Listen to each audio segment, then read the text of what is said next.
Alright, hey Kristen, now we're recording?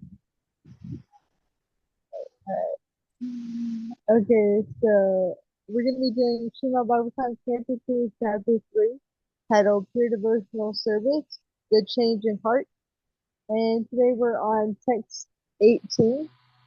Um, I'm using the microphone on my headphones. Can everybody hear me okay? It sounds a little bit more muffled, but I mean, like with I can Okay. still understand you, but I mean that sounds better. Alright, if I hold it up like this. Okay, it's just because there's music in the background and I'm like trying to limit that coming in as much as possible. Okay, yeah, I can't hear anything in the background, so it's Okay, working. good, good, good. All right, and so you guys can hear me if I hold it like this? Yeah, I mean the other way is okay too. It's clear if you hold it, but that way you don't Okay. have to be holding it the whole time. All right, all right. So I'll go ahead and start with 18. And just to give a little bit of context, in text 17, oh wait, sorry, I forgot the invitation. Oh my goodness, then the shag and the shag, I checked for the minute time and I paused my secret about the Chichasangano Vista, Sapitan in the Buddha Style, Pakadana, the Rapi Sapadan become Bandham Siguru, Vita, Parakalam, Siguru, Vespansa, Shri Rupam, Sagapam, Sahagana, Vagana, Papitam, Sibitam, Sadvitam, Savaditam, Pidna Sahitam, Krishna Vidavam, Shri Radha, Krishna Padam, Sahagana, Vita, Sivita, Kambitam, Hey, Krishna, Krishna, Sindhu, Jane Pandu, to get the praise, the Krishna, to the Kanta, Yada Kanta, Minister.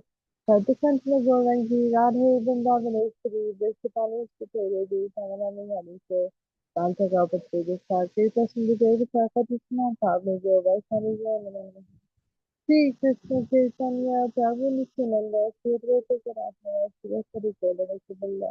Hare Krishna, Hare Krishna, Krishna Krishna, Hare Hare, Hare Rama, Hare Rama, Rama Rama, Hare Hare, Hare Krishna. So, to give a little bit of context, because I think it's been about 2 weeks since we've had a class, if if I remember correctly, 2 or 3 weeks, something like that, right? Um, so we were studying how Shukade Goswami was telling Maharaj Parikshit that both by rising and setting of the sun decreases the duration of life for everyone, except for one who utilizes the time by discussing the topics of the all good personality of Godhead. So basically, we were discussing about how discussing the topics of the personality of Godhead and basically becoming Krishna consciousness. It's really the one thing in this life that gives us eternal benefit because these are activities for the soul. So with anything material that we get, basically we had to lose it at the end of this life, or whatever we gain in this life, we had to lose it at the end of this life. But Christian conscious activities are the one thing, or is the one thing that always stays with us, life after life after life. So now Shukadev Goswami is going to go into these different things like uh, these different verses that basically further emphasize this. So with 18, I'll go ahead and chant the Sanskrit, read the verse and purport. We'll have a little discussion. Garavakyam jivati prashtakyam na shantitva na kralanti na mehanti kim grame pashyavopare. Translation: do the trees not live? Do the bellows of the blacksmith not breathe? All around us, do the beasts not eat and discharge semen? Purport: the materialistic man of the modern age will argue that life, or part of it, is never meant for discussion of philosophical or theological arguments. Life is meant for the maximum duration of existence, for eating, drinking, sexual intercourse, making merry, and enjoying life. The modern man wants to live forever by the advancement of material science, and there are many foolish theories for prolonging life for prolonging life to the maximum duration. But the Srimad Bhagavatam affirms that life is not meant for so-called economic developments or materialistic science for the hedonistic philosophy of eating, mating, drinking, and merrymaking. Life is solely meant for tapasya, our purifying existence, so that one may enter into eternal life after the end of the human term of life. The materialists want to prolong life as much as possible, but they have no information of the next life. They want to get the maximum comforts in this present life because they think conclusively that there is no life after death. This ignorance about the eternity of the living being and the change of covering in the material world has played havoc in the structure of modern human society. Consequently, there are many problems multiplied by various plans of modernized man. The plans for solving the problems of society have only aggravated troubles. Even if it is possible to prolong more than 100 years, advancement of human civilization does not necessarily follow. The Bhagavatam says that certain trees live for hundreds and thousands of years. At Vrindavan, there is a tamarind tree. The place is known as Imlipala, which is said to have existed since the time of Lord Krishna. In the Calcutta Botanical Garden, there is a banyan tree said to be older than 500 years, and there are many such trees all over the world. Swami Sankaracharya lived for 32 years, and Lord Chaitanya lived for 48 years. Does it mean that the prolonged lives of the above-mentioned trees are more important than Shankara or Chaitanya? Prolonged life without spiritual value is not very important. One may doubt that trees have life because they do not breathe, but modern scientists like Bose have already proved that there is life in plants. So breathing is no sign of actual life. The Bhagavatam says that the bellows of the blacksmith breathes very soundly, but that does not mean that the bellows has life. The materialist will argue that life in the tree and life in the man cannot be compared because the tree cannot enjoy life by eating palatable dishes or by enjoying sexual intercourse. In reply to this, the Bhagavatam asks whether other animals like dogs and hogs living in the same village with human beings do not eat and enjoy sexual life. The specific utterance in Srimad Bhagavatam in regard to other animals means that persons who are simply engaged in planning a better type of animal life, consisting of eating, breathing, and mating, are also animals in the shape of human beings. In a society of such polished animals cannot benefit suffering humanity, for an animal can easily harm another animal, but rarely do good. So, I'll read the verse again. Do the trees not live? Do the bellows of the blacksmith not breathe? All around us, do the beasts not eat and discharge semen? So, what really kind of struck out to me in this verse is that really it's not the number of years that the living entity lives, but really rather what you do with those number of years. Because as they're mentioning here, there's trees that live for like hundreds and thousands of years. I believe in California, maybe not California, but I think it's in California. So anybody from California, if I'm wrong, don't shoot me. There's these trees that they're called like century trees or something, and they live for a thousand years, and they live for like thousands of years. Does anyone know what I'm talking And about? they're the sequoias. The Yeah, sequoias. so Hmm. yeah, they live for Yeah. thousands. They live for thousands of years, and also there's a man. that I just recently I read about, and somebody did a video on him, and then now he's doing like various podcasts with the health podcast experts, and he's basically claimed that he's discovered, and I'm not lying to you when I say this, how to stop his aging. And he has this whole like health routine of, like he doesn't eat any sugar, he lives like this vegan diet. There's like no sugar, no caffeine, no processed food. He has this like workout routine. He takes different types of vitamins, and he's claiming that yeah, I've slowed my aging more than the average human being. Down to like 0.007% or something. And I remember listening to this whole interview, and I thought, okay, maybe he slowed his aging, but you can't say that he's claiming that he stopped his aging, but he hasn't stopped his aging. He might have just slowed it, but still, it's still going.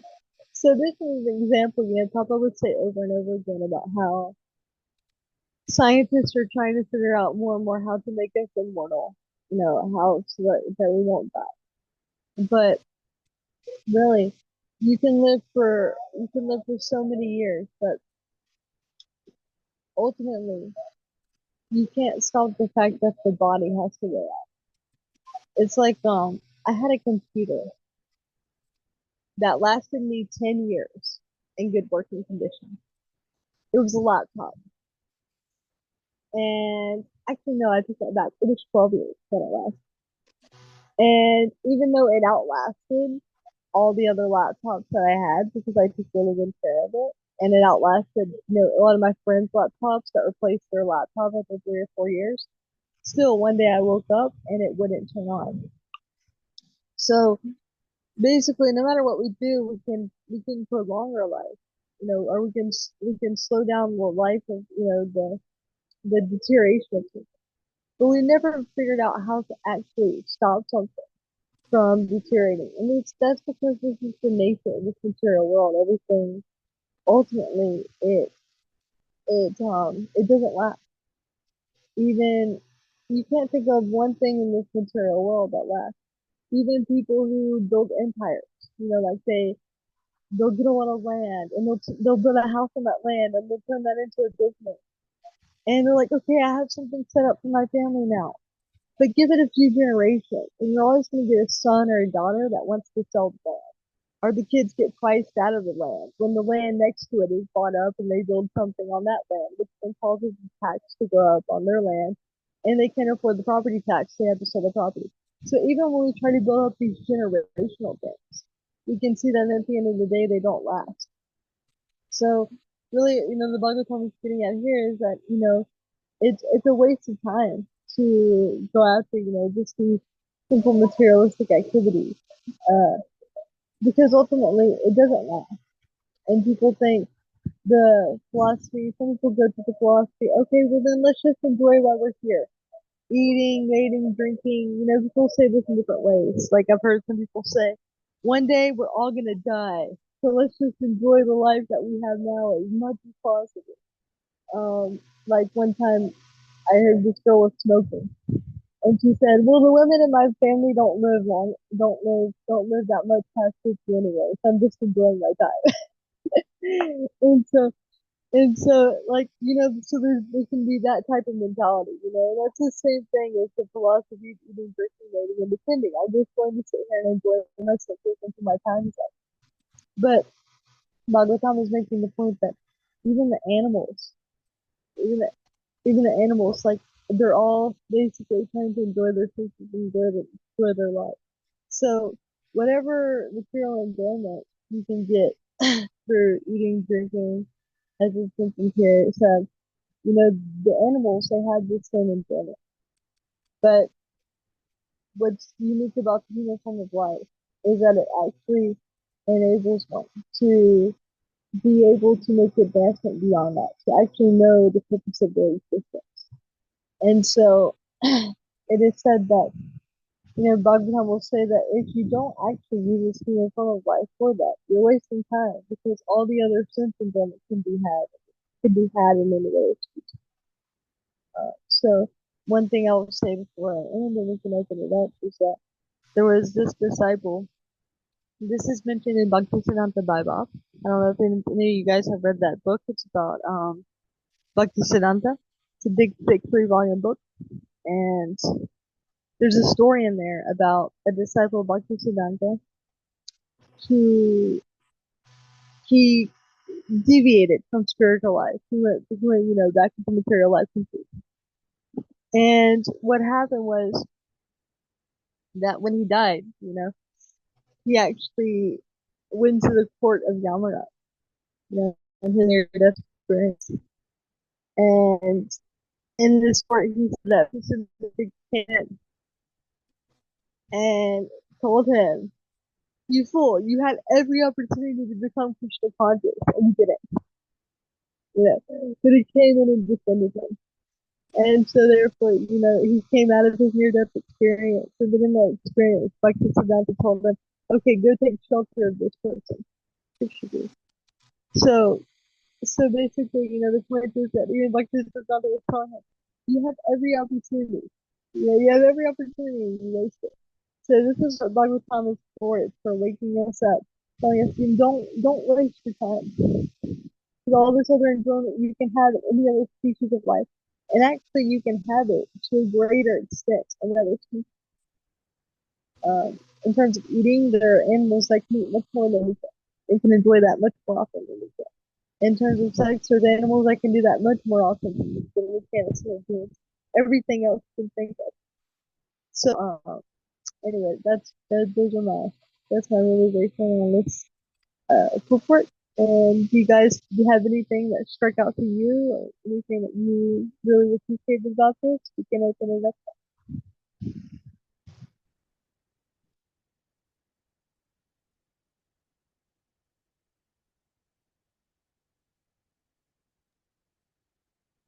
Okay, Hare Krishna. Thank you so much for reading the verse and sharing your very nice insights.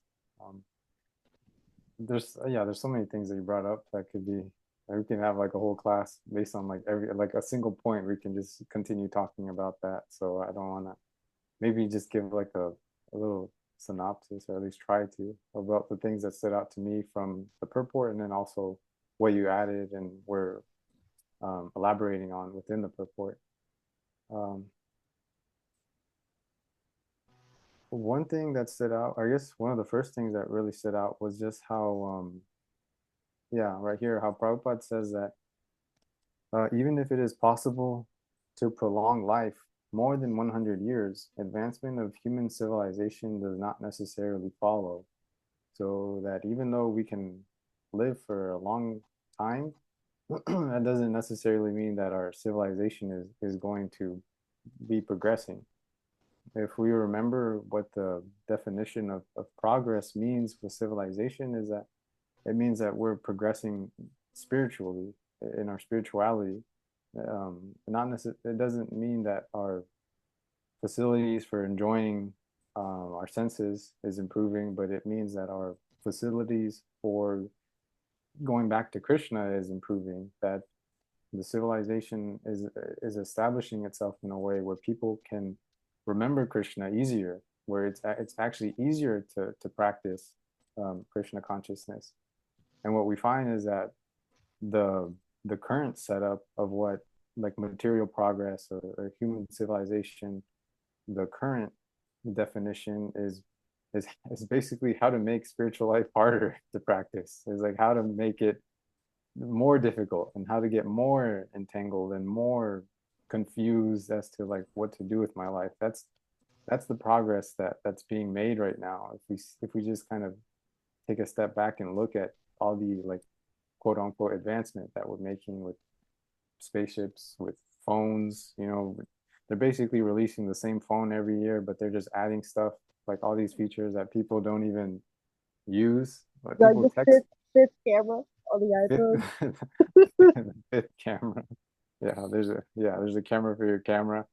Uh, Even though most people just text and maybe go on TikTok or social media, those are like the two things that are mostly doing on their phone. But they're adding like all these other things, and because we don't have an alternative, we're getting sucked into it, thinking that, oh, the new iPhone 35, did you hear all these features that it has? Because we don't have an alternative, even though we're not going to use like 1% of like these new features that this device has, we're still getting so absorbed in it. And we can find that when we don't have an alternative, we Maya sucks us in to wherever it is. She knows she knows our weak points. It can be something, political, how people can get drawn into the political sphere because they have to feel that my life is, what is the purpose of my life? Oh, the purpose of my life is politics, is I have to follow politics.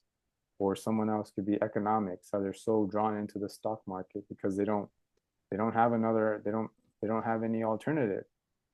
And so the beautiful thing with what Srila Prabhupada has introduced to us is that spirituality can be so accessible that, you know what, fine. If you feel so attached to like the stock market, to politics, that you just have to be still like absorbed in it, then at least just like at least eat prasadam. At least go to the temple like once a week, once a month, something. Like you at least he's giving us he's given us that facility, that this small action that we do of going to the temple once in a year, having prasadam once in a year, maybe attending a Srimad Bhagavatam class once in a year, these things, they're gradually helping us. And where prior to Srila Prabhupada introducing this whole system for us, we wouldn't there would be no progress. There'd be no facility to make any kind of steps in the Krishna conscious sphere. But now, because we have these nice facilities, as Lunga Prabhu was mentioning with the story of Srila Bhaktisiddhanta Saraswati Thakur's disciple, that but now it's like we have these facilities, but it's up to us to see what we're going to take and what we're going to be able to consistently and joyfully perform it ourselves. Because if we're not happy in our spiritual life, then we're going to go back to our material life. If there's no joy in what we're doing, then it's like, well, and that happens. We see that with devotees, that we see that, well, I feel like I was happier before Krishna consciousness. And so it's like that happens where where we have that idea that it's like, um, I think I'm gonna go back to my material life because I don't feel so happy doing these spiritual things. So I'm gonna go back to what I was doing before because I feel like I was happier. And so um, no one can do it for us. We have to we have to kind of plug ourselves in and see like what's genuinely bringing me joy in this spiritual practice that I have. What's going to keep me going? Because the longer that we're practicing, the more clear it is that it's not a sprint, but this is a marathon. This is something that it's your life. That this is something that you want to be engaged in the whole of your life in some way or other, whatever way we can. Like it's just something that we want to be doing continually forever. Um, and sometimes that just, well, not sometimes, it's actually, I was speaking to a devotee here who's maybe, I don't know, 70. He's not a disciple of Srila Prabhupada, but he's been in the movement for over 30 years. And he says that even still, like even today, he's still constantly having to reassess his like Krishna consciousness and reevaluate what he's doing and adjust and make adjustments here and there. Because I had the idea that like once we hit a certain age, maybe our spiritual life is kind of very steady, very perfect. And it's like this is like our practice that we're doing like continually. But as we spoke about, the nature of the material world is that it's constantly changing. It's constantly changing. There's constant hurdles that we face, obstacles. It's constantly deteriorating, and so we're just having to readjust and adjust here and adjust there. But um, yeah, where I was going with that point. Oh, I think it's just, yeah, talking about like the longevity of our Krishna consciousness, and so it takes that. It takes our intelligence. We have to use our intelligence to see if I'm doing this, this is kind of not bringing so much like like nectar or juice to my spiritual practice. So let me maybe adjust it and then try this thing, or let me stop doing that thing and do this other thing here. So, but it takes our own effort to try and see. And we seek the counsel of senior devotees who have been practicing for 30, 40, 50 years. What worked for you, Prabhu? Like what has worked for you? So this is like the nice thing of association, that we find these personalities who are, if we think about like a literal path, we find personalities who are further down the path. And so we say we can ask the questions of, how'd you get over there? I'm way back over here. How are you over there? Like what did you do to get over there? Um, so that's, yeah, I think I want to leave space for other people to talk to. So I think that's all, that's where I want to finish. That's a good point. We're always having to make adjustments. I remember once, and you were also talking about the all the technological advancement and stuff. How they come out with basically the same iPhone every year. You know, technology is giving us like more and more distraction. I remember when I was in Mayapur, and there was a moment where my spiritual life was really good because I didn't have constant internet access. I didn't have constant electricity. I just had my japa and I had Papa's book. And then like your daily life, there's always somebody that's like, Hare Krishna. And then the entertainment is Krishna conscious because they're doing plays and stuff like that. And I just realized I was like, wow, like we have all this technology. And yeah, of course we're using technology like right now for talking Srimad Bhagavatam. But I really realized I was like, oh, this can be such a distraction. Like, it's a distraction of the life. Because I mean, the way the social media and all that is set up, it's like they base it off of how they do casino slot machines. To keep you going and going and going and looking at it. And I don't know if you guys have ever watched Netflix, like a TV show on Netflix. But you'll notice when like an episode ends, it'll immediately go to the next episode. Like it won't even let the credits like roll. And the way they do their shows now is instead of like starting off slow and gradually building up like they used to do TV shows back in the day, they'll start off in the middle of the action scene to like draw people in because I know people's attention is like not that much. And so it's to keep you hooked on it. And so the point I'm trying to make is there's so many distractions for spiritual life. And like you said, we always have to make these adjustments that if we're not feeling happy, oh, what's going on? Take inventory, do introspection, what's happening in that space. So, would you like to add something? Hare Krishna. So nice to be here today with all of you. I'd like to offer my respectful obeisances to Guru Dev, and I'd like to welcome Abby to the discussion. This is the first time I think she's appeared in the Zoom with us, and we're so pleased to have you here with us, and we look Hare forward to. Krishna. Yes. Yes, I've been watching your recordings a lot, so I thought I would join. Oh, well, we look forward to you joining the discussion, but I'll say a few words before we move on to what you would like to add. And I find this text fascinating because it's a text of questions. They're just questions. I mean, Shukadeva Goswami is like pointing out to us the obvious through his use of questions. I mean, do the trees not live? I mean, like, hey, let's face it, we're all here in life together. The only question is what makes our life different than these other lives, because all around us, the beasts eat and discharge semen, and we've gone beyond that because we have an intelligence that we use to develop our spiritual capacities. And all throughout, we've been told all the techniques that we can do or that we can use to develop these capacities. Like in the previous verse that we discussed 2 weeks ago, because I remember reading it, I remember discussing what it means to think of God when you lay down and when you rise up. If you focus your mind on God, even in your sleep, you will be thinking of God. So Krishna consciousness is just something that we choose to do. We choose to put our focus there by doing it first thing in the morning, last thing at night by association, by coming to the Srimad Bhagavatam class, by thinking of questions, going to your spiritual your teacher, your guru, and asking the questions like, oh, next week we are having a question and answer session with Guru Dev. So please submit your questions. It's a little, thing in the middle.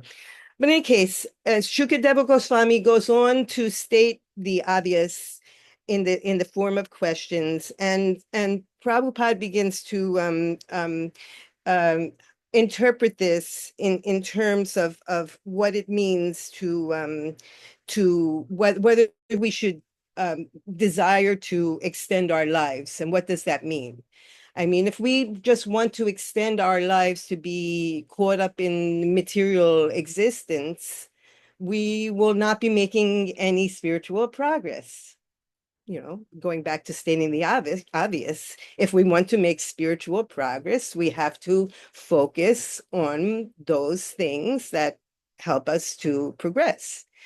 And so, and the most fully progressed person in Krishna consciousness will be the person who is thinking of nothing but Krishna consciousness all day and all night, and would say that that's what this existence is for, this material existence.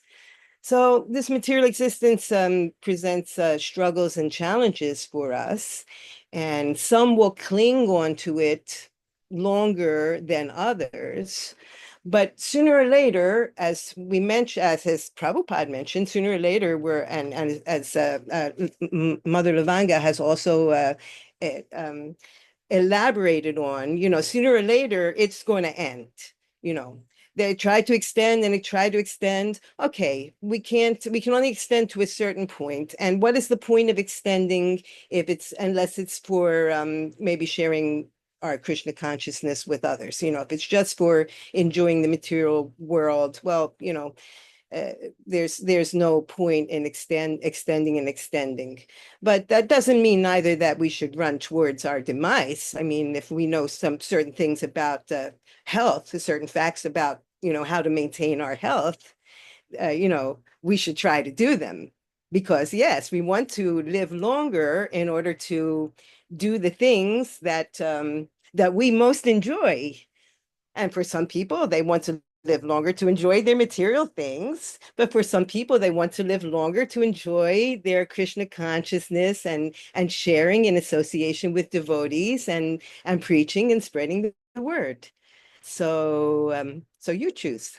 Having said that, maybe Abby would like to join the discussion. Yeah, but we don't want to put you on the spot, but if you have anything you'd like to say, you're totally welcome. Yeah, Hare Krishna. Thank you so much for everything y'all shared. Um, no one knows when death will come, you know. Maybe sometimes someone like Maharaj Parikshit, they know. But no one knows when death will come. And human life is so rare. The Bhagavatam says that it's so rare that if there was a log in the ocean and that log had a hole, and there's a turtle in the ocean and the turtle was blind, and the turtle came up for air and he went through the hole in the log in the whole ocean, that's how rare human life is. And we've been born at such a opportune time, right after Prabhupada and right after Chaitanya and right after Krishna. And we have all these directions about how to kirtan and how to chant.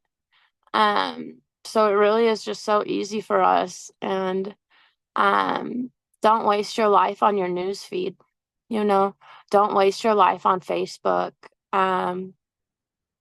You're wasting your life. Every moment is so precious. I don't watch videos. When people send me like a link, like I'm scared to watch a video. I'm scared. So I don't watch videos. I might watch, I think there's a Bhagavad Gita like cartoon I might watch with my friend who hasn't read any of it. I don't know. Don't your phone is smarter than you. Your phone's smarter than you. They're investing trillions of dollars to keep you addicted to your phone. And they're tracking your eye movement. They're using psychological techniques to keep you addicted. And there's a conspiracy to waste your life. So don't do it. Um, when like Krishna stepped off the chariot after the Mahabharat war, it like fell to pieces, So Krishna will decide when it ends, when the chariot ends, and everything is by the will of Krishna, and you don't have to worry about anything, within reason. There's some things I can't eat because I do have asthma, so there's some things that irritate my asthma. So there's some things I don't eat, but I used to really worry about a lot of stuff we're exposed to, and I just don't worry about it at all anymore. If you offer your food as prasadam, it's different than Krishna. So just do everything for Krishna, and he'll do everything for you, and that's it. And it's really beautiful, like what you're saying. It reminds me of the first and Bhagavad Gita of Krishna. So it's like the peace formula. Just to say, for one who understands that I am the benefactor and well-wisher of all living beings, and I am the ultimate source for all the demigods and all this. He attains peace, and really, once we understand that Krishna is actually our best friend, he's controller of everything. Everything is being maintained and created and animated by him. The most powerful person in all of existence. And he's our best friend. So it's like in the material world, for people who are born in really rich families, they're not in so much anxiety. Even if they get in trouble with the law or whatever, it's like, oh, okay, I'm right.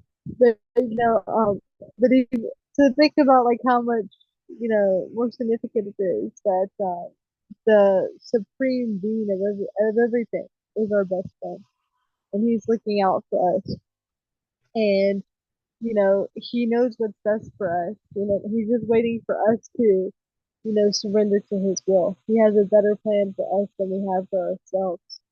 And what Abby was saying, it made me think, she was talking about how they're spending so much money to keep us addicted. So actually, we're the ones that are destroying ourselves. I mentioned this before, and I'll say it again for anyone listening that maybe didn't hear it. But they did a study, like, of our chances of being alive right now in this life, and they said it was like 1 in 14 trillion. You know, your chances of being alive. But I mean, you were saying about the turtle coming up in the ocean, like, chances. Scientific studies actually, back that up. That human form of life is very rare, and so we have to be careful with all these things that they're doing to try to distract us. And what it is, like the whole social media thing, the reason why it's free is because we're the ones being sold. Our data, our habits, everything, everything that our interests. I remember, I'm old enough to remember when there was dial-up internet, like in the late 90s. And, you didn't have social media back then, but you had like instant messenger and everybody had a screen name, and nobody used their real name. Like there was even like a little thing that popped up when you would log into AOL. I don't know if AOL still exists now, but there was something that would pop up that would say, "Don't give your real name. Don't say where you live. Don't say where you go to school. Don't say where you work." Basically, was saying don't give out any real information about yourself. And now when you create a Facebook profile or Instagram profile, you tell them everything about yourself. Your full name, where you went to school, what year you graduated, where you went to high school, where you work, where you previously worked, where you live, where you were born. We're giving out all this information for free.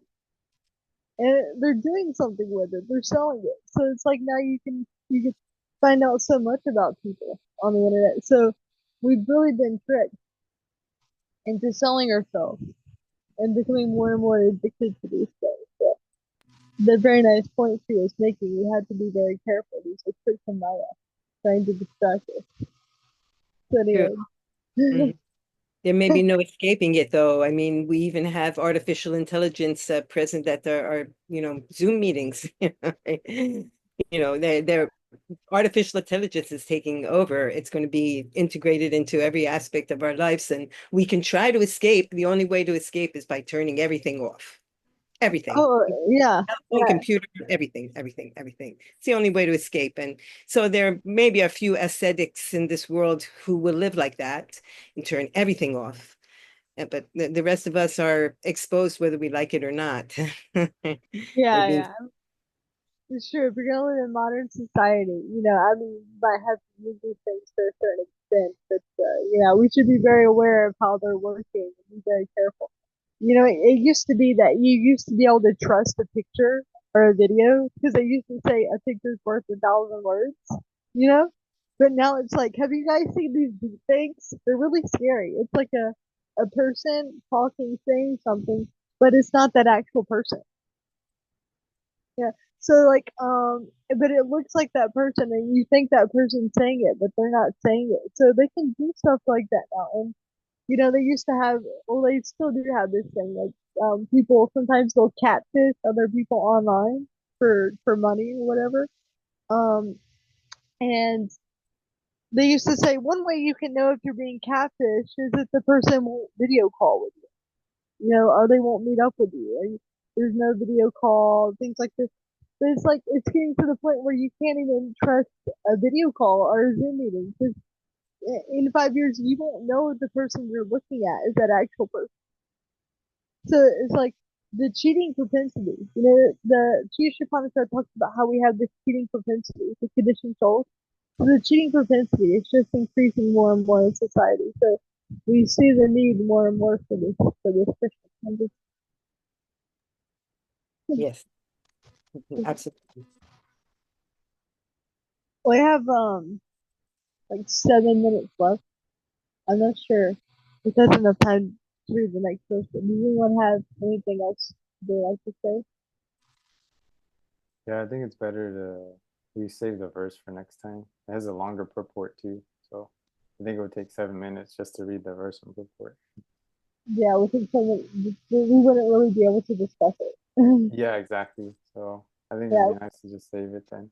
But yeah, I yeah, mean, there's so much nectar coming from the discussion here. Uh, yeah, just so many things we can add, especially talking about just the direction that society is going, like social media, all these different things. But I do like how, like Bhakti Nabi, basically summarized everything about worrying and how we can have, like, we do find that um, people that maybe don't have knowledge of Krishna or they're not very spiritual in their life, that they can be very worried and very much in anxiety about all these things that we're talking about now. But as devotees, we're supposed to be, or at least we're trying to be more and more dependent upon Krishna. And so the world can be, the world can be burning. Everything can be on fire, and everything that we thought could go wrong could be going wrong. But the, ultimately the goal, like the place that we're looking to be, is that we're still okay because we know that Krishna is protecting us and that Krishna is taking care of us. I was reading the new Lavanga Prabhu brought up the how Krishna is the friend, the supreme friend, and in the perfect questions, perfect answers.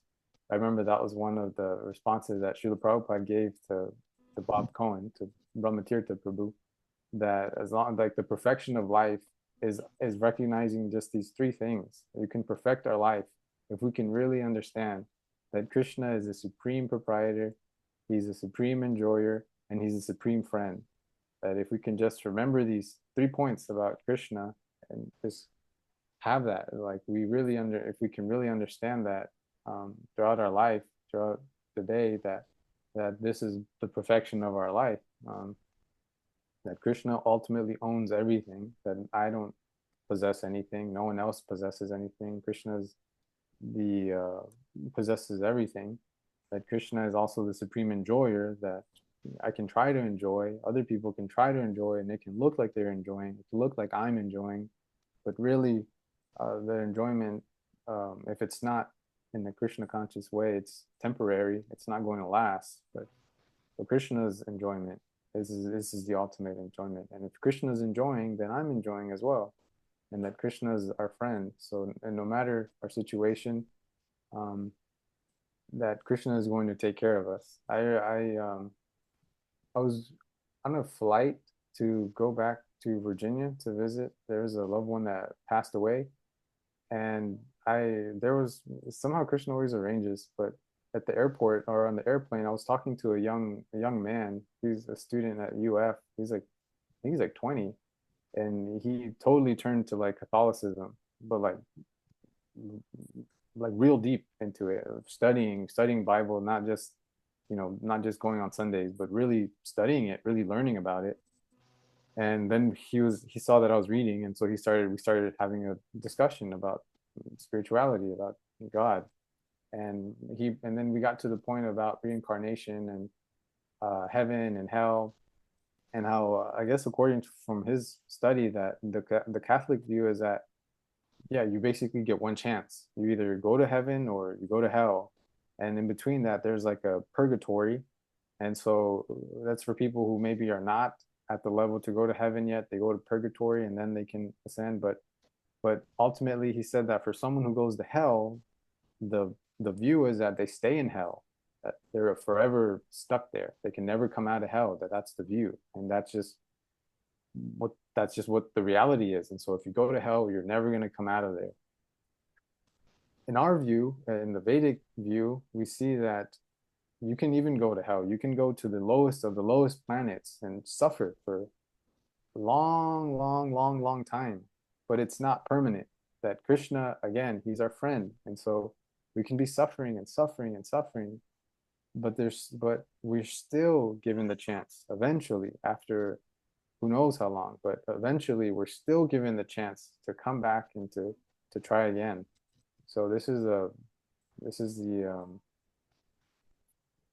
is a positive that we want to try to. There's so much negative around us, and so it can get very easy to get lost in the negative. And so just trying to bring in some positivity, that there is positive, especially if we're practicing Krishna consciousness, that of all people in the world, anyone who's practicing God consciousness, who's trying to reconnect with God, with Krishna, that of all people, we should be the most positive, because we understand that we're given the opportunity to get out of all of this. And so and I'm speaking for myself too, because sometimes I get caught in these very negative loops, just dark places in my mind that just kind of get in there. And then Christian takes care and he brings us out of there. And then sometimes we come back in. And but just wanting to end on that note, I know we have an announcement that we wanted to make. Before the announcement, maybe if anyone wanted to make any last closing points. I was just gonna do like a 30-second wrap up of everything we discussed in this verse. If you get the announcements, so basically, the point is, we can try to prolong our life, as science is trying to do, but we should think about what is the point of prolonging one's life, because even there are trees that have a very long life.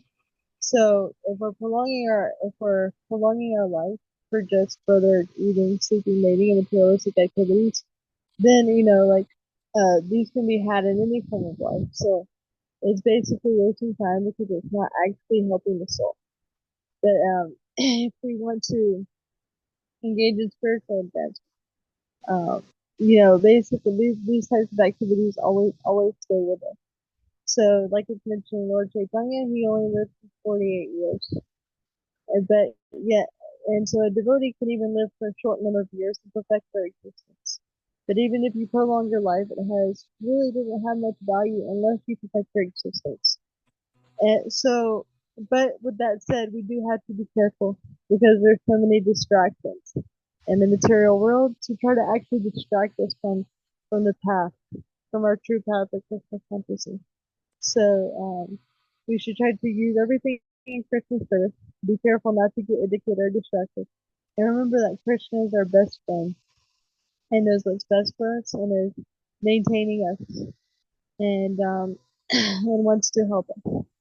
So that's kind of like a 30-second wrap up of everything we discussed. And so, Yamuna, you want to go to announcements now? Well, yes, I just want to add along the same line as Manunatha Maharaj often points out that these electronic devices, these meetings that we're having, as long as we're in association and we're speaking about Krishna, they are very useful for us. Even if we're being spied on, well, maybe the people spying on us will learn something more about Krishna. Fine. All right. And getting back to Guru Dev and how much we appreciate him hosting these Zoom classes and giving us his question and answer sessions. Just a reminder that next week we will have another question and answer session. It's very important for you to submit questions. Put them directly in the group chat or send them personally to Guru Dev. Mention that you would like to have them covered in the video conference next week. That would be wonderful. His health is improving. His eyes are improving well. Okay. He has to protect them still a bit, but by next week he thinks that he will be able to be present at the Zoom class for us. And well, a good way to connect with Guru Dev is, of course, through his books. I just got a couple of the new books here. So for these are in Spanish, the Mahabharata Adi Parva, Volume 2 of 4, and the Libro de Nandagrama.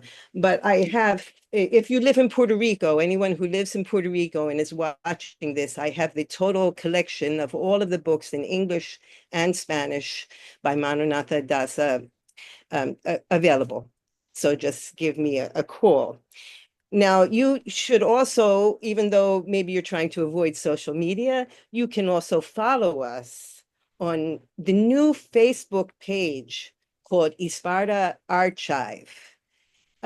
For those of you who are on social media, we encourage you to follow this page because we would like it to eventually replace the other pages, but we don't have enough followers yet. So please like and follow the page. What will you find on this page? Well, yes, you'll find everything that's in the chats and more. You'll find articles in English and Spanish and Italian, articles about the books, question and answers. You'll find some of these video conferences. You'll find some video recordings of questions that were submitted, and Gurudev blessed us with, single recordings that of short duration that we could listen to at any time. And I'm constantly searching on the Kishori Kunda page of YouTube to find these and share them on the new Isparta Archive Facebook page. So please follow us there. So having said that, anyone else? Thank you so much, Yamuna. I will. I'll definitely follow it. As a policy, I haven't been able to get rid of my social media because also I use it for outreach, but I have a thing where I check it only at like a certain amount of time, and I unfollow anything that like I don't want to see because the way this artificial intelligence works, you tell it I want to see this, I don't want to see this, and it also works according to your interests. So that can help too. So I'll definitely follow this page. And appreciate so much your announcements. I have about 5 questions I need to put in the chat, so I'll put that in for next week as well. And Abby, I'm not sure if you're free next week, but please join us. We're gonna have Malachi with us, and very nice question and answer session, and he's much wiser than myself, and it's always really nice to have him with us. So I think you would really love it. Come and join us, and you can ask anything that you would like. So with that said, thank you all for being here. My obeisances to you all. Thumbs up through the start. All glories to Srila Prabhupada. All glories to Narad Jai. Maharaj. Jai. I'll see you guys next week. Hare Krishna. Hare Hare Krishna. Thank you all very much. Hare Krishna. Thank you.